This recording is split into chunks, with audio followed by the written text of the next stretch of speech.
ಕೆಟ್ಟ ಕನಸು ತಡೆಯಲು ಮಲಗುವ ಮುನ್ನ ಜಪಿಸಬೇಕಾದ ಮಂತ್ರಗಳು. ಮಂತ್ರ ಶ್ಲೋಕಗಳು ಹಿಂದೂ ಧರ್ಮ ಹಾಗೂ ಸಂಸ್ಕೃತಿಯ ಪ್ರಮುಖ ಭಾಗಗಳು. ಇವುಗಳು ನಮ್ಮ ಮನಸ್ಸನ್ನು ಕೇಂದ್ರೀಕರಿಸಲು, ಹೆಚ್ಚು ಗಮನ ಹರಿಸಲು, ಒತ್ತಡ ತಗ್ಗಿಸಲು ಸಹಾಯ ಮಾಡುತ್ತವೆ. ಜಪವು ಸಕಾರಾತ್ಮಕ ಶಕ್ತಿಗಳನ್ನು ಸುತ್ತುವರೆದಿರುವಂತೆ ಮಾಡುತ್ತದೆ ಎಂಬ ನಂಬಿಕೆಯೂ ಇದೆ. ಅಂತೆಯೇ ಮಲಗುವ ಮುನ್ನ ಮಂತ್ರಗಳನ್ನು ಜಪಿಸುವುದು ಮನಸ್ಸನ್ನು ಶಾಂತಗೊಳಿಸಲು, ಆತಂಕವನ್ನು ಕಡಿಮೆ ಮಾಡಲು ನೆರವಾಗುತ್ತದೆ. ಅಲ್ಲದೆ ಕೆಲ ಮಂತ್ರಗಳು ಕೆಟ್ಟ ಕನಸು ಬೀಳದಂತೆ ತಡೆಯುತ್ತವೆ ಎಂದು ಹೇಳಲಾಗುತ್ತದೆ. ಓಂ.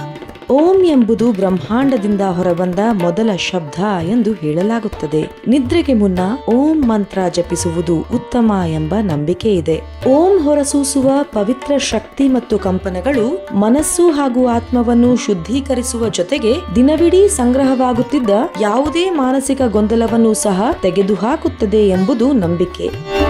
ಹನುಮಾನ್ ಚಾಲೀಸಾ ಹನುಮಂತ ದೇವರಿಗೆ ಸಮರ್ಪಿತವಾದ ಸ್ತೋತ್ರವಿದು. ಹನುಮಾನ್ ಚಾಲೀಸಾದ ಪಠಣ ದುಷ್ಟ ಶಕ್ತಿಗಳು, ನಕಾರಾತ್ಮಕ ಶಕ್ತಿಗಳಿಂದ ರಕ್ಷಣೆ ನೀಡುತ್ತದೆ ಎನ್ನುವ ನಂಬಿಕೆ ನಮ್ಮಲ್ಲಿ ಇದೆ. ಮಹಾಮೃತ್ಯುಂಜಯ ಮಂತ್ರ ಭಯವನ್ನು ನಿವಾರಿಸಲು, ಜಯಿಸಲು ಮಹಾಮೃತ್ಯುಂಜಯ ಮಂತ್ರವು ಪ್ರಬಲವಾದ ಪ್ರಾರ್ಥನೆಯಾಗಿದೆ. ಓಂ ಶಬ್ದದಿಂದ ಪ್ರಾರಂಭವಾಗುವ ಮಹಾಮೃತ್ಯುಂಜಯ ಮಂತ್ರದ ನಿರಂತರ ಮತ್ತು ಪುನರಾವರ್ತಿತ ಪಠಣವು ಪರಶಿವನ ಆಶೀರ್ವಾದ ಪಡೆಯಲು ನೆರವಾಗುತ್ತದೆ. ಮಲಗುವ ಮುನ್ನವೂ ಮಹಾಮೃತ್ಯುಂಜಯ ಮಂತ್ರವನ್ನು ಪಠಿಸಬಹುದು. ದುರ್ಗಾ ಮಂತ್ರ.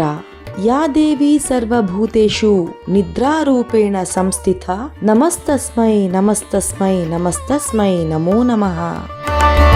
ದೇವಿ ದುರ್ಗೆಗೆ ಸಮರ್ಪಿತ ಮಂತ್ರ ಇದು. ತಾಯಿ ತನ್ನ ಮಗುವನ್ನು ರಕ್ಷಿಸುವಂತೆ ದುರ್ಗಾ ಮಾತೆ ತನ್ನ ಭಕ್ತರನ್ನು ಕಾಪಾಡುತ್ತಾಳೆ ಎನ್ನುವುದು ನಂಬಿಕೆ.